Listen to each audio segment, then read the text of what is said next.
We're good. Good morning, everybody. My name is Julie Campbell. I'm here from 43 Division. Myself, along with my partners Paul Rowe and Randy Arsenal, we're here to bring to you today a presentation about self-peer exploitation, or what is commonly known as sexting. So we have Detective Constable Michele Bond here from our Toronto Police Child Exploitation Unit. Michele has been there a long time and deals with these issues on an everyday basis. And we also have Sarah Rogers from Victim Services Toronto, who's going to speak. So come on up, Michele. Thank you very much.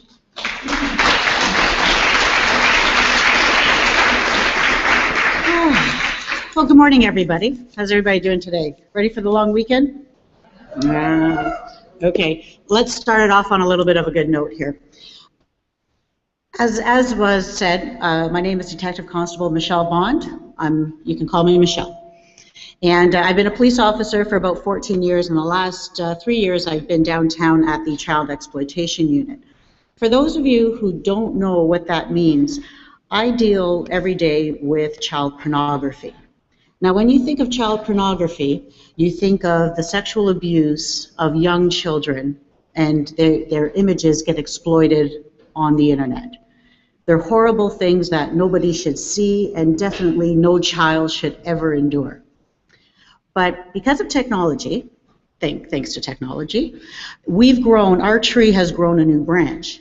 And with it, it's the world of selfies, right? And sexting and all that wonderful stuff that goes on in everybody's lives. Whether you're involved in it or not, you've certainly seen it, you've heard about it, and you've read about it. So today what I'd like to do is, I'd like to tell you a little bit about everything. I'm based from downtown, and there's 16 officers that are in my unit.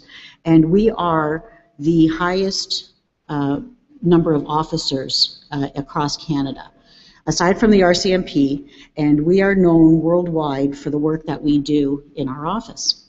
We save children, and we save as many as we can, but at the same token, we're here for people just like you, who get into situations and need to find a way to get out of them.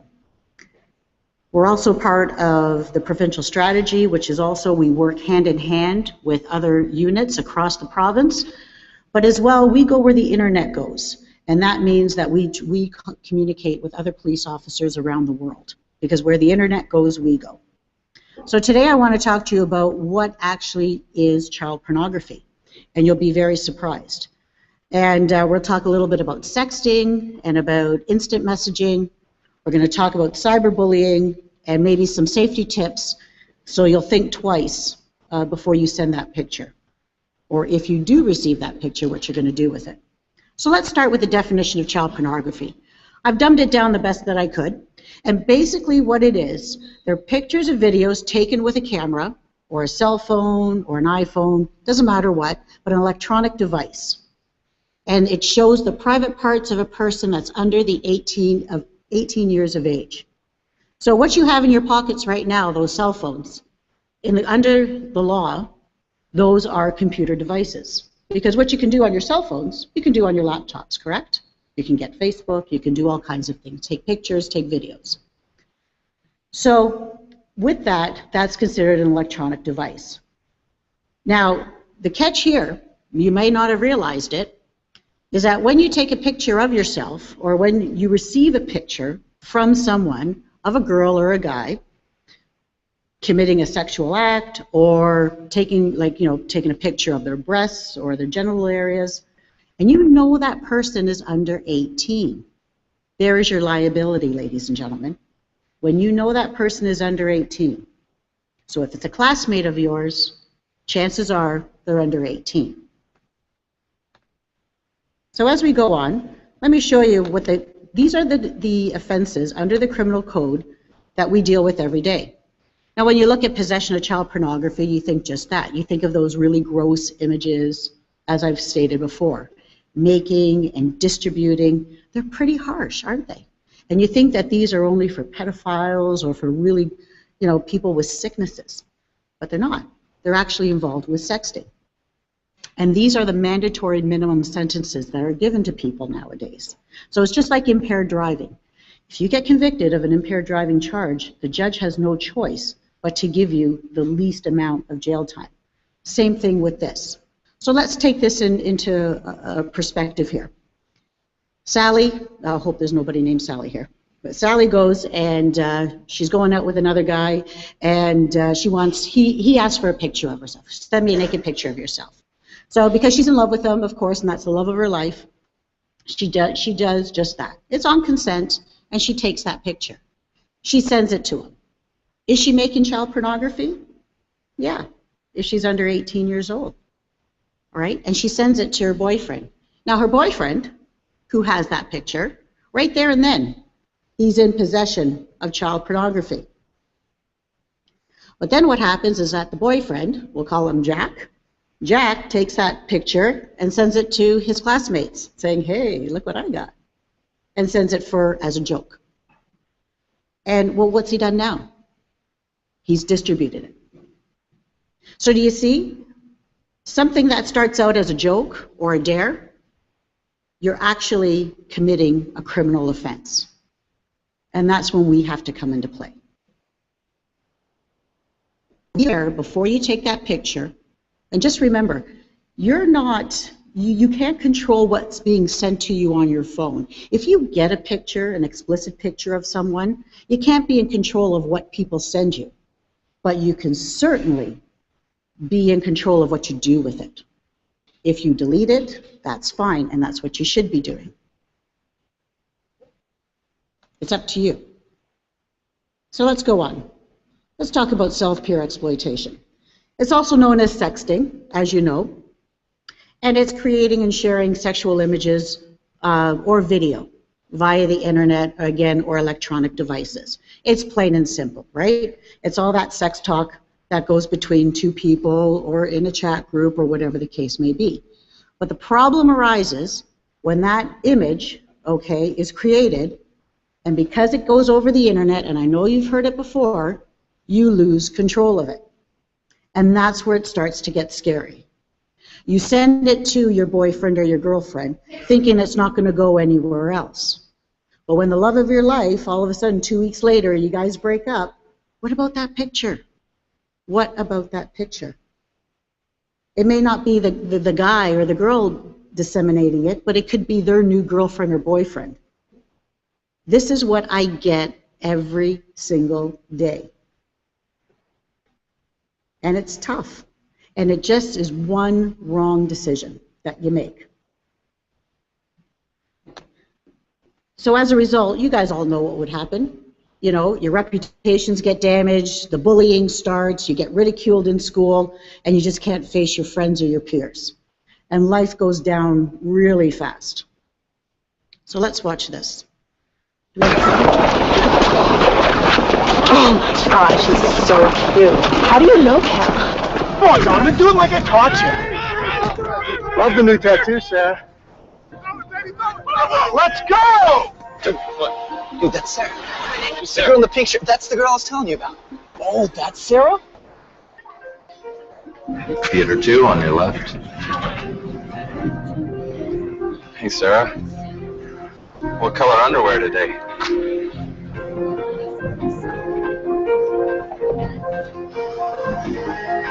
Hey, Sarah. So when are you going to post something new? Anything you post online, anyone can see. Family, friends, See you later, Sarah. even not so friendly people. Think before you post.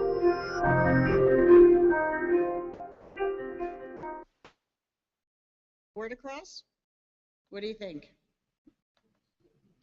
Now you might be sitting there going, oh, I know who that's happened to, or oh my goodness, that's happened to me, right? Because it happens, and we get it. What happened? Hello? What happened? Okay, I just want to flip to the next one.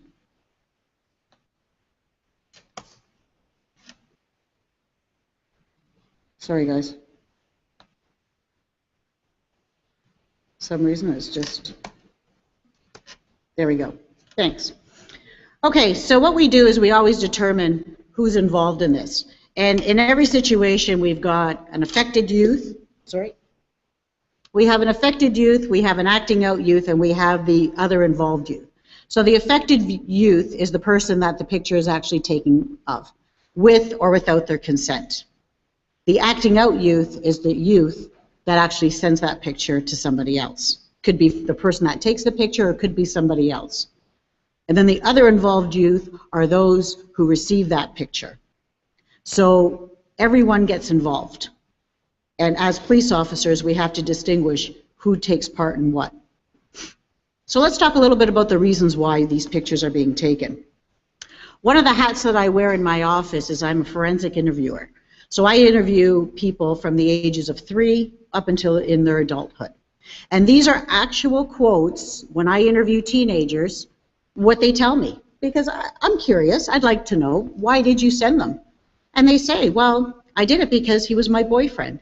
We're talking about a girl who never met a guy before. She never met him in person. She's never spoken to him. Yet they met in a chat room. They start chatting. It gets to, it becomes the talk starts sexually in what, maybe 5 minutes, if that. And then all of a sudden he's her boyfriend. He told me he loved me and that I was special. Can you see that happening? Yeah, I can see it happening. Of course, because we're all human and we get it. She told me that the pictures were only for her to see. That is a big one. And he started getting angry at me, so I just sent the pictures to make him happy. One girl freaked me out one day, and she says, she goes, I just sent them because I wanted him to shut up. And she just thought she could fix the problem. Just here are the pictures, just be quiet. But what do you think happened after that? He wanted more, right? It just doesn't stop. So this is Jane and Mary. It's not their real names. They're 19, so they're over 18. But this is what they think of social media, right? Don't send a limp pic. That's just gross, right? Snapchat is the new way. I'll worry about bigger problems like starving children in Africa. Do you think they take this seriously? No. Do you think they've been affected by this ever? No, right? Okay, like that's disgusting. A 40-year-old man looking at that pic. It's not a problem, it's an epidemic. It depends where you are on the scale, whether you've been affected or not. And it's easy to see that these two girls were never affected. Let's have a look at Ken. Ken was affected. He went to Spain on a school trip, and his girlfriend attended. He had sex with his girlfriend in his hotel room, in his private room with his girlfriend, but he didn't realize that a schoolmate was on the balcony videotaping it. Okay? Laugh. It could be funny, but what do you think happened to him? It got disseminated to the people on the trip, and then it got further to the people all across the school that were back in North America.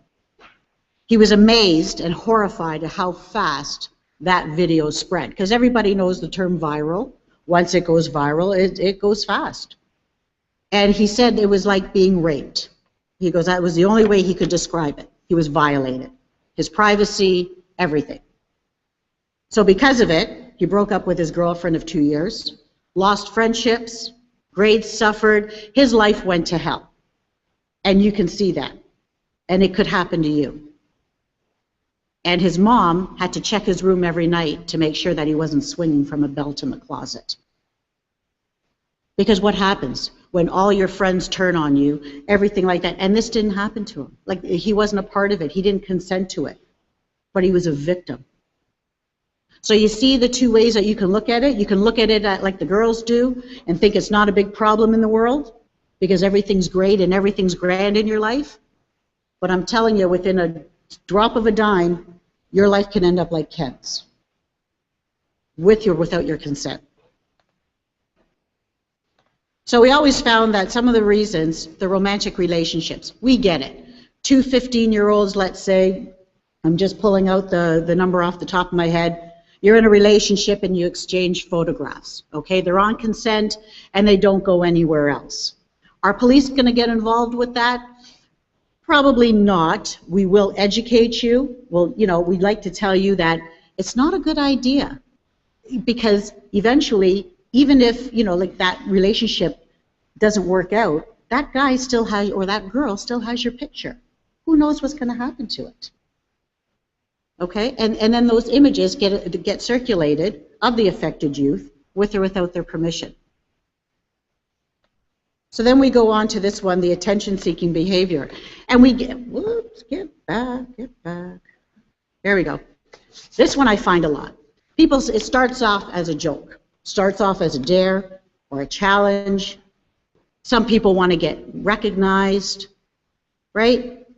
You know, it's just the same where you have somebody acting really goofy or like an idiot at a dance or whatever, just so they can be recognized. This is the same thing, but I'm telling you, ladies and gentlemen, this is not the way to do it, because it's really going to hit you. The images and videos that are produced, they try to gain acceptance and gain popularity. How many people have Facebook accounts? Raise your hand. It's okay. It's okay. All right. How many people have more than 500 friends? It was, I do. Okay. I'm going to tell you this. First of all, with Facebook or any type of social media, nothing is 100% secure. So you can have things on secure settings and whatnot and only let a few people come in, but I've seen some guys in my office, they've broken in themselves to other people's secure Facebook accounts. Nothing is 100% on the internet. You are not safe. All right? Just keep that in mind when you send pictures or you're chatting or whatnot. Everything can be brought up. If we can do it, trust me, those people that spend 20 hours a day in front of their computer will be able to do it as well. So, let's go on. So we're looking at the coercive circumstances. This is what is really frightening. What happens here is that, you know, partners or acquaintances, they start demanding images and whatnot. And I'll tell you about a story. There's a girl, she was 16 at the time, and she lives in Winnipeg. And she met a guy on a chat site, and he lives in Toronto, and he's also 15. They started chatting. It went to, you know, sexting and whatnot. And one day he said, send me 3 pictures. Send me 3 pictures of yourself, some naked pictures of yourself. Now this girl, you got to appreciate, she was pretty homely. She's a beautiful girl, but she's very plain. She comes from a religious family and a very close-knit family. So she's very hesitant, but then, you know, she decides, like a lot of people do, she sent those pictures because she really cared for him and she wanted to make him happy. So she sent the 3 pictures. No sooner does he get those 3 pictures, the boyfriend, shall we say, turns around and says, all right, I want 10 more. And if you don't send me 10 more, I'm going to hack into your email and I'm going to send those 3 pictures to your mom, to your dad, to your religious friends. So she does everything to try and stall him, to try and talk him out of it. The extortion is going, the threatening, it's incredible. She finally gives up and she thinks, all right, because we've all been in those situations before, ladies and gentlemen, where we can handle it. Yeah, I don't have to tell mom and dad, or I don't have to tell the teacher, because I can handle it. So she sent those 10 pictures. So then no sooner did he get those 10, he turned to her and said, I want a video. I want a sex video. And she just couldn't do it. How many of you think that he made good on his threat? How many of you think that he hacked into her email? No? Yes? Yeah. He did. He did. The little bugger did. And he not only did that, he sent it to her mother, sent it to her friends in her religious group, and to her sister and some other relatives. She had no choice. She had to tell her mother. And she told her she was scared, she was confused, and she just broke down and told her mother. So her mother, thank goodness, put her freaking out aside, grabbed her daughter, and went to the closest police station, where an investigation started and we got contacted here. As a result, he was arrested. He was arrested on a number of charges, though. It just wasn't those pictures that she sent him. It got to the point, ladies and gentlemen, it's not about that. It's not about the pictures anymore. Because pictures are pictures. Yes, you don't want those out there on the internet, but it's not only about that. It was the extortion. It was about the threats. That was just really nasty. And it just set her into a huge depression and huge anxiety that I don't even think I could even fathom. So as a result, she got it within herself to go to court, or at least say that she will come for court, and he ended up pleading guilty, and he did. So it's a good ending. It's a good ending because she's now back on track. It took her a while. It's still probably taking her a lot of time, but it's a lesson learned. And I'll tell you, we never judged her, nor would we with any of you. We don't judge people because we understand it's a bad mistake. It starts out with one bad mistake. So then we look at what happens with the impacts. You know, you have your emotional impacts. You feel your anxiety, your depression, but the worst thing of all is hopelessness. And that's what happens when everybody thinks there's absolutely no hope. Because when you lose hope in any situation, you've lost everything. And I'm here to tell you today that if you find yourself in that situation or you think a friend is in that situation, please get to somebody. If it's not your parent, it's an older sibling. If it's not them, contact police or your school resource officer. There's got to be somebody. There's got to be somebody that you contact because we will help you. We don't judge. You're not going to get in trouble, but let's get it right. Let's fix it before it goes further into the internet. Because the further it goes into the internet, it's like that game, Mole in the Hole. You get one of those little things, and another one pops up. And that's the way the internet works. You know, you've got your social impacts. You know, you're going to get ridiculed and alienated. We've seen it happen. We've seen it happen. Girls are called every name in the book, guys as well. And you just feel like you have to change schools. But do you really think nowadays, because of the internet and everybody has it, you change schools? Do you think they're not going to know as well? Of course they are. Because that's the world that you guys live in. Back in my day, we didn't have computers. So if things got really bad for a kid, all they had to do was move to another school. But they're going to know about that now because of social media. But then you also have to look at your criminal impacts. Because I'll tell you right now, as I did with that 15-year-old kid, boy, was he surprised when we ended up slapping the cuffs on him. If you've got the parts to be nasty over the internet, I've got the parts to arrest you, and I will. And that's what the law is there for. It's there to protect people. It's there to protect you and all of you. And the wonderful world of technology is every move you make is logged. So don't think you're going to erase something and we can't find it, because we will, and we do. And you sitting there blubbering at me saying, I don't know, it ain't going to cut it. So let's talk a little bit about cyberbullying. Bullying is bullying, all right? But the thing with cyberbullying, it's just the same. But in most cases nowadays, it's on the social network. I'm just checking my time. How am I doing for time? Okay. And we all know that it just can't be removed. But what makes it harsher? I'll tell you what makes it harsher, is the fact that victims are being re-victimized over and over again. I was talking to a girl, another 15-year-old girl, and she was on Ask FM. I hate that site. But anyways, she was on Ask FM. And this girl, really pretty, she had a tank top on, and she says, you know, do you think I'm pretty? And right in front of me, she's typing back, you know, no wonder people call you a slut. You know, you're trying to push up your boobs that obviously you don't have. It's nasty stuff. But why you would put yourself out there for it, I don't know. But people do, and that's fine. But you have to understand, this is what's harsher. Are you going to say that to a person's face?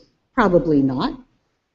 But over the internet, people get more bold, and they'll say things that they're too afraid to say to you in person. So what sites are you guys on?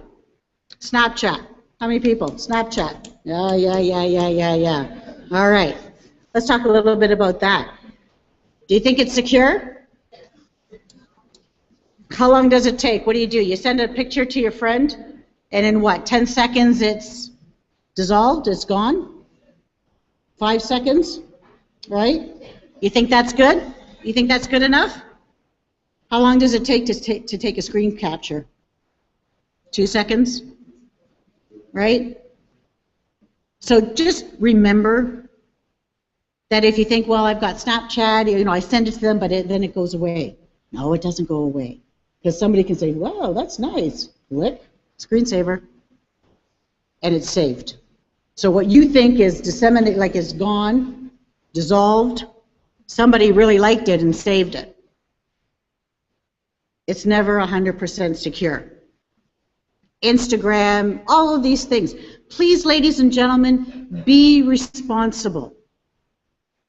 Be responsible with the people that you're interacting with, and know that the people that you are communicating with are ones that you've seen in person or you've talked to. Because how do you know that you're not talking to somebody in their 50s? Right? You think you're talking to another 16-year-old girl, 17-year-old girl? How'd you like to find out that it's a 45-year-old man? You don't think they're out there? That's pretty creepy, isn't it? But it happens. All right? So who are you talking over the internet? You talk to your friends, you talk to your family,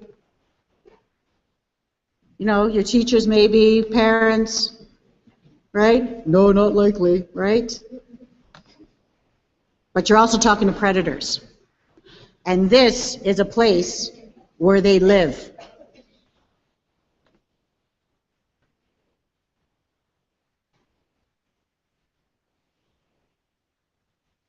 Sexual predators use the internet and instant messaging.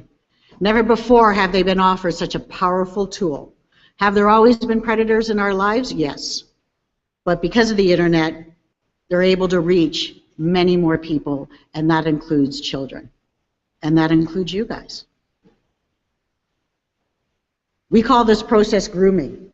This takes months. This takes years. You get somebody who all of a sudden, you, like I say, you think they're a teenager. They get you. They understand what you're going through. You don't like it at home, you're getting a rough ride, something's not going well in your life, but then all of a sudden somebody comes over the internet that understands you and helps you and talks with you. And that's what you have to be worried about, because over the internet, it's not monitored like television. Anybody can do anything over the internet, as you already know. You see this picture? This is a picture from our search warrant, one of our search warrants. These are two police officers in hazmat uniforms, all right, because it was so disgustingly dirty. It was the predator's computer. And as you can see, he did not leave his chair for pretty much 3/4 of a day. He was a professional. I won't tell you his profession, but he was a professional. And when he came home, he went down to his little man cave, and that's where he stayed. And oh yeah, by the way, those bottles that you see there, yeah, that's not apple juice. All right? We're talking about people that won't even get up to go to the washroom. They'll urinate right there. Okay, but this is what we're dealing with. Okay, this is what I deal with. This is who you could be talking to over the internet. And don't think it's not going to happen to you, because it will, if you're not careful. So let's talk a little bit about safety tips. You guys know more about computers than most adults do. I mean, I get that as well.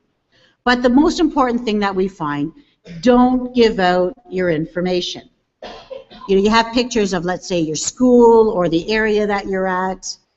Different things, people can find out where you live, where you go to school, who your friends are. Before you know it, they know a lot about you, and you're wondering, how the hell did they ever find that out? Because you're giving it to them. Be very careful with the information. I'm assuming most of you know about geotagging. You can take a picture and the coordinates are downloaded off of where you're taking that picture. So if you're taking a picture outside on the front porch here or the front lobby with your friends, that person's going to know where you've taken that picture, and they're going to look and they say, hey, that's a high school. It's in Toronto. And they work from there. It can be taken off your phone, but you have to know how to do it. These are some of the precautions that you have to take. You know, when you get home, the biggest thing you want in your homes is privacy. Am I right? You don't want people bugging you. You want to be left alone. You want your privacy. Mom, Dad, give me my privacy. Okay, well, think about it. You need that privacy out in the real world. You guys are going to be going looking for jobs pretty soon, if you haven't already. And when you find that job that you really want, what do you think the first thing they're going to do? They're going to Google you. And when they do, they're going to find you on Facebook. They pay people to look you up. And then all of a sudden they see all these pictures of you or some of the things that you do. You're at parties, drinking, whatever the case may be. That's what's going to make their decision of if they really want you or not. So be careful. Please be careful. So then we go on here. Almost done. So we always tell everyone, you know, it's up to you. It's basically respect yourselves. Learn about healthy relationships. Okay? Think before you take that picture. If you can't take that picture and put it on a t-shirt and walk around your school or in public with it, you shouldn't be posting it. Don't push send. Think about it. Think before you post. And that's the main thing. And most important, you learn from your mistakes. And believe me, your school thought about you already to bring us here today to speak with you. They're behind you and they'll help you. So I always like to say meeting people online is like going to a Halloween party. If you don't know what your friend's costume is, you really don't know if you're talking to that friend or somebody else. Pretty simple, right? This is a new app that's coming out. It's called Would You? And what it is people like yourselves, your age group, that have gotten burned over the internet, got burned by different people, and it's just a place that they can go and type in their experiences. This is what happened to me. It's really good. It's just starting out now, and I think it's with Microsoft. But look out for it. And then you can see people, because if you think that your parents don't know anything, you know, if you think that I don't know anything or your teachers, look on this, and you'll see people your own age, what their experiences are.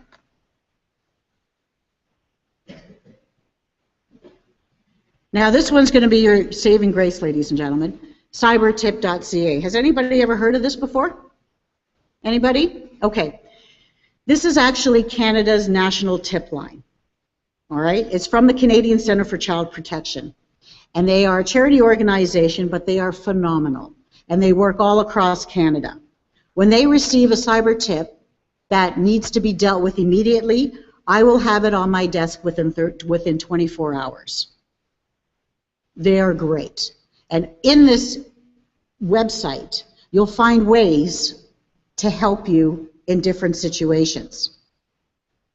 This is a resource guide that you can download it right off their website, and it talks about how there's a resource guide for schools, for parents, and for you guys, and different places that you can look into, such as this one. This one's called Need Help Now, because when you find yourself in a situation, you need help, you need it now. And what it takes you is step by step, and how to take, if you find a picture of you on the internet, how to take it down. It's not 100% guaranteed, but if you catch it quick enough, you may be able to get it off. And the tabs, if you can't read them, already says removing pictures, dealing with others, getting help, coping, because like I say, we get it. We understand what you're going through. If you think you're the only one or the first one, you've got another thing coming to you. Okay? It tells you the steps to take, all right? And it gives you the help that you need. So there's my contact information. You know, you can get us on Twitter. You guys are always on Twitter or Facebook. You know, it's just a phone call away, or, you know, whatever the case may be. As I said, you're not alone in this. We get it. But if something does happen to you, the faster you tell somebody, trust me, the better it will be in the end. So unless there's any other questions, that's my 2 cents worth. All right? Okay.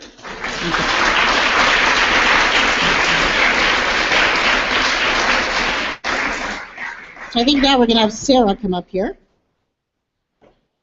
There you go, huh? Can you find it on there? I think I already said more. Oh, you got it right there. Oh, perfect. Okay. Awesome, thank you. There we go. Great job. Yeah. Okay. Okay. Oh.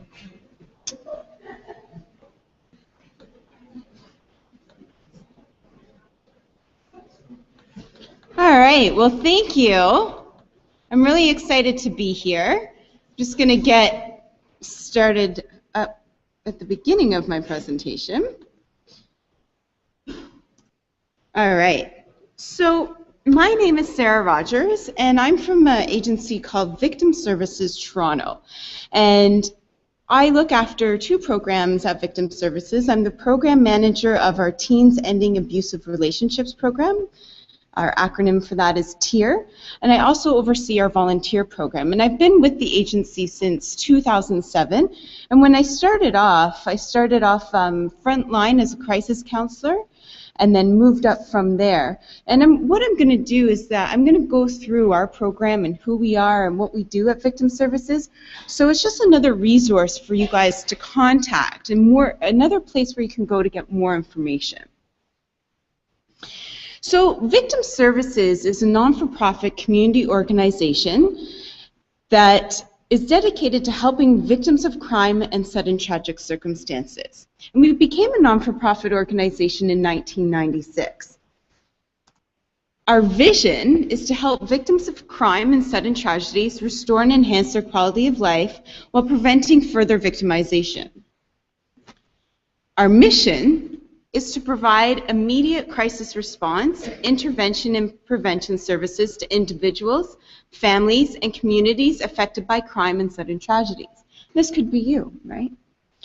So a cool thing to know about us is that we work very closely with the Toronto Police. However, we're a separate organization. So Toronto Police utilizes our services. They'll give us a call, they'll make a referral. So what we do is that we help the victims, and then the police can continue to do their police work and their investigations and leave kind of the emotional stuff to us.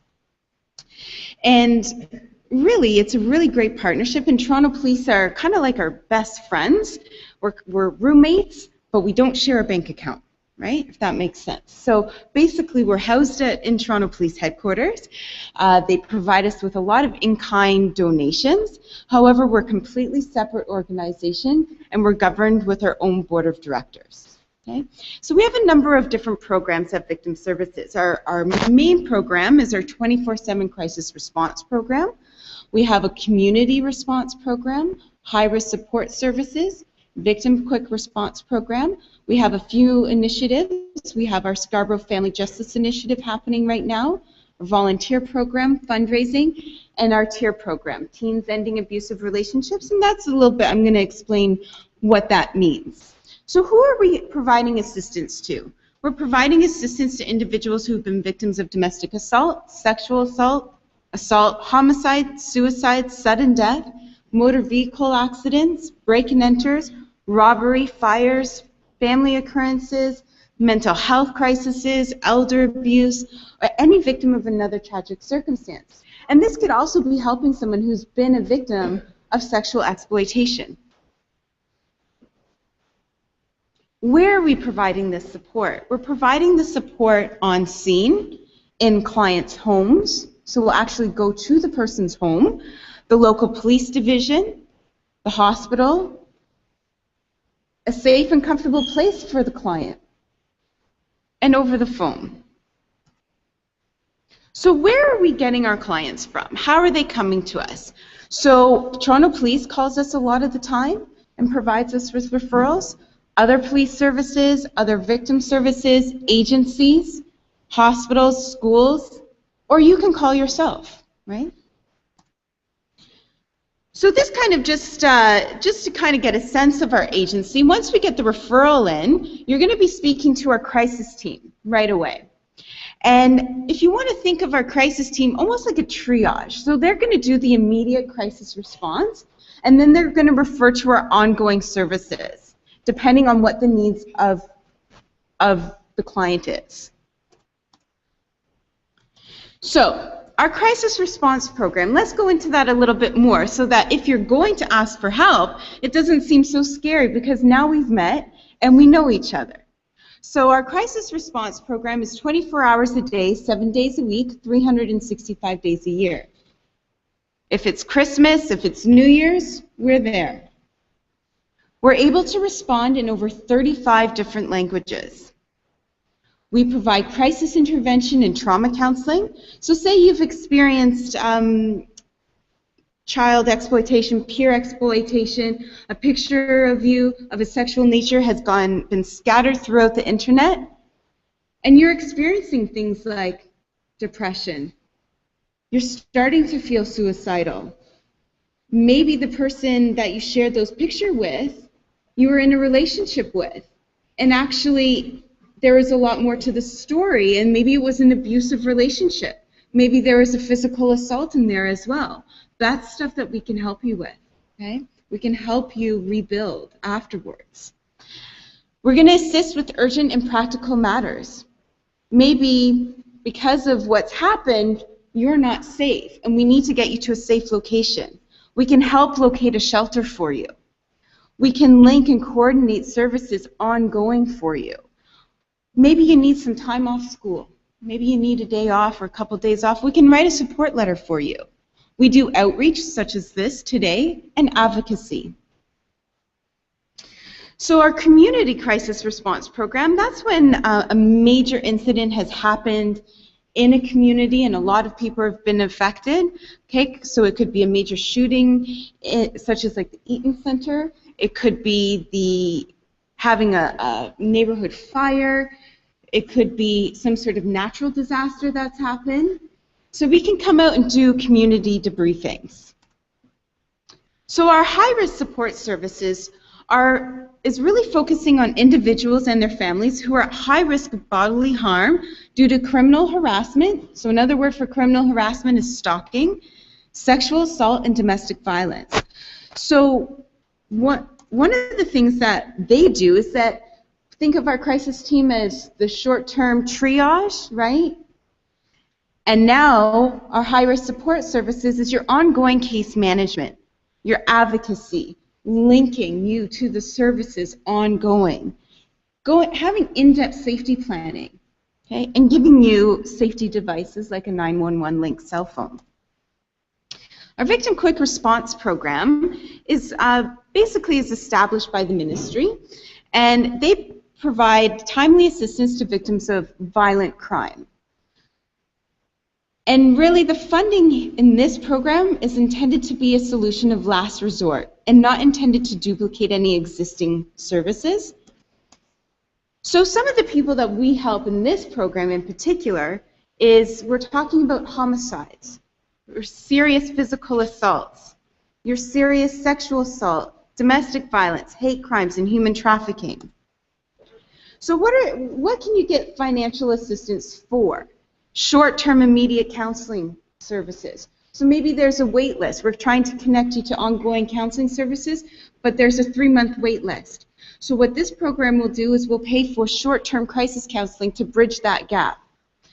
It will fund for funeral expenses. So you've lost a loved one due to homicide, and you don't have enough money to pay for that funeral, and you're not eligible for a social assistance funeral. Well, it can pay for funeral expenses. Maybe there is a shooting in a home and unfortunately there's some bodily fluids that are left behind. It will pay to clean up the home properly. Emergency home repair, emergency child care, emergency accommodation. So we have our Scarborough Justice Initiative, and this is a 2-year pilot project that is funded by the Minister of Justice and Attorney General of Canada and in-kind contributions from TPS. So basically we have 2 victim services employees working as victim advocates based out of 41 Division. And really it is to provide the victim with a go-to person to walk them through the process. So in terms of domestic violence, because that's really what they're primarily dealing with right now, it's very overwhelming. If you've been a victim of domestic violence, and this could happen to you guys, right? And it could relate to the peer exploitation, there's a lot of stuff to deal with, right? You are dealing with maybe financial aid. You're dealing with housing. You're dealing with shelters. You're dealing on how to keep yourself safe. You're dealing with the court system, and that's very overwhelming. So these go-to people, our victims advocates, are going to walk you through the process and make sure that you're getting consistent information. So we have our volunteer program, which is what I look over right now. And this is where we have our volunteers that are working side by side our crisis counselors in our crisis team. So we have over 150, and they help us with every aspect of our organization. So when you guys get a little bit older, and you become over the age of 19 and you're interested in helping out, come on over and please fill out an online application. But for you guys, we also have our fundraising program as well, okay, because we rely a lot on donations. Actually, we have to raise $700,000 this year just to sustain our programs that we have right now. So we have tiered, and this is where you guys come in. Teens Ending Abusive Relationship. So this program is a 60 to 90-minute workshop that's presented to people like you, age 12 to 18, so we do grade 8 to grade 12. Sometimes we do some universities. We also go out and we talk to after-school programs and youth shelters, and it's a free workshop.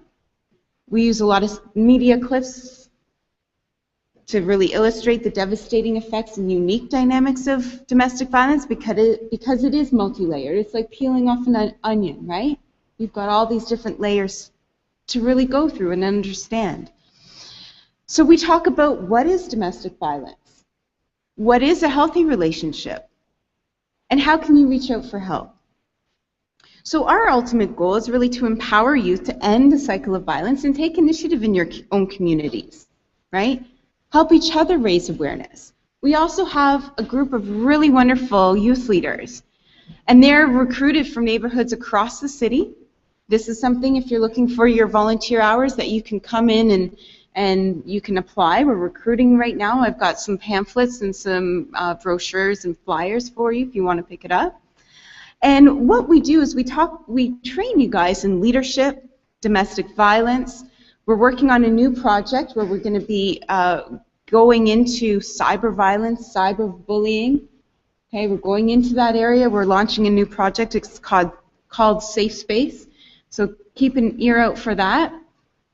And we're going to train you in all those different topics. We're going to give you some leadership skills and public speaking skills, and you're going to come out and you're going to present side by side our tier facilitators and deliver the message to your peers and spread the word. So if you want to get a better sense, here's a little video for you.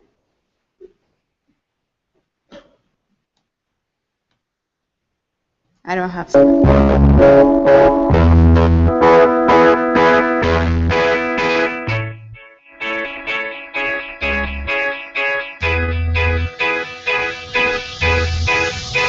What is victim services?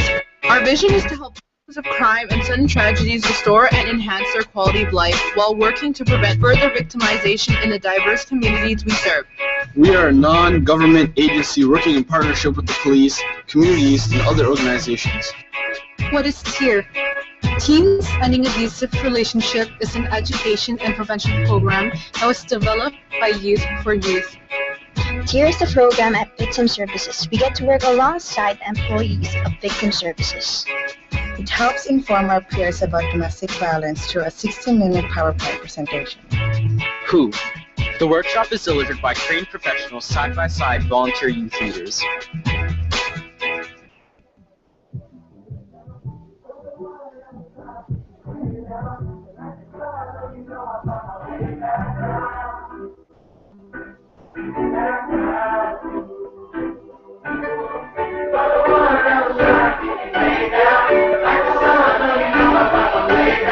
Benefits of joining our youth leadership program: builds your confidence, become leaders, community involvement, you get volunteer hours, provide scholarship opportunities, it looks amazing on your resume, gain life skills, networking. We believe everyone should have access to information and our powerful message. The workshop has been translated to French, modified for newcomers, individuals with disabilities, the deaf and hard of hearing, and Aboriginal community. It gives us the opportunity to use the same motivation to help others, eventually allowing us to inspire our generation in taking a stand against domestic violence. Be inspired, get involved, make a difference. The thing, you guys have been armed with all of this knowledge today. You now know what child exploitation is, child pornography is, peer exploitation, and the consequences of sexting. What are you going to do with that information now? So we hope that you're going to use it to protect yourself, to think twice before you post. But then what else are you going to do with it? I'm going to encourage you to take that knowledge and inform your peers. Spread the word. Because it doesn't end here today. And really do something in the community. You can volunteer with us. You can join our Twitter chat. Here's this. Every Thursday, we have a weekly Twitter chat every Thursday night, #TearTalk, 7 p.m. And we talk about topics just like this. We talk about healthy and unhealthy relationships. We talk about domestic violence, cyber stalking, criminal harassment, how to say no. If someone's pressuring you to do things, how do you say no to them? Check us out and learn how to do that. So you guys now know how to say no, but sometimes it's easier said than done when you're feeling that peer pressure. And it's about the how. So check us out and learn about that. We also talk about sexual assault and what is consent and what does that mean? Bullying, where to get help in your community, and much more. Here's another little quick video for you, and then I'm going to start wrapping things up. Who are we? We are youth leaders. We are leaders, and we are tired of discrimination, violence against women, bullying, abusive relationships, and victimization. We are tired of being ignored because we are young. We are youth who care. We are diverse. I am spiritual. I am Catholic. I am Hindu. I am Muslim. I am Christian. We are unique, and it's okay. We celebrate the differences and share a common goal. We want to inspire a generation to make a difference. Why? Because we can, and so can you. We are Tear. We are Tear. We are Tear. We are Tear. We are Tear. Teens ending abusive relationship. Join us for Tear Talk Thursday. These are things that you guys can participate in, right? And that you can really share and spread the word and inspire other people to do the same. Because nobody can do it by ourselves. The problem's too big. The police can't do it by themselves. Victim services can't do it by ourselves. And you guys as individuals can't do it by yourselves. We must work together as a community to make a difference, right? So the thing is that we're going to tell you to reach out for help, but what are some ways to do that? Right? Because it's scary. You've now been a victim, and it's really scary to reach out for that help and take that first step.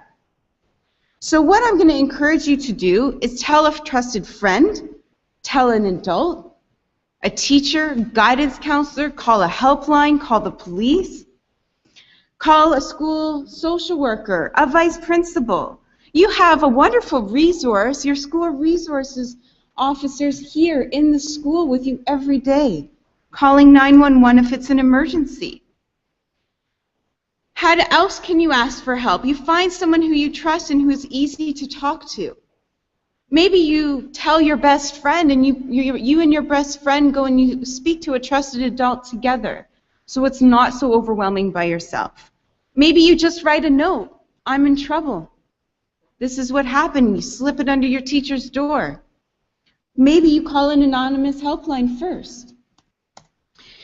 And speaking of those helplines, who are they? We have the Kids Help Phone, there's the Distress Center, there's Victim Services, and there's 911. There's some other helplines as well. can always call Native Child and Family Services, Hearing Youth Through Youth, and that's a peer helpline, right? The Lesbian, Gay, Bisexual, Transsexual Youth Line. Maybe you don't feel comfortable with that. So as Michelle already gave you some really good internet sites to go to and websites to go to, so here's another one, HeyNet. So HeyNet, you can go into a chat room with a peer counselor, okay? Kids Health Phone, you can post a blog and then a counselor will respond to you. And that's the end of my piece. So what I'm going to encourage you to do is like us on Facebook, follow us on Twitter, our handle is VS Toronto, subscribe to our YouTube channel, follow the hashtag Tear Talk on Thursday nights. And that's it for me. Any questions? No? Okay, so we'll have final remarks. Thank you.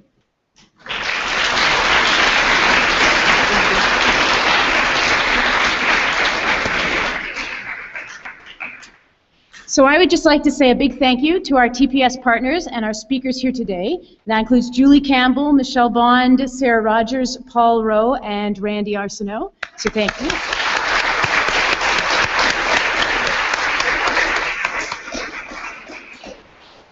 West Hill is very fortunate to have such a great relationship with the Toronto Police Services and through our wonderful SRO, PC Arsenault, which gives us timely access to information that's important to us and that matters to us.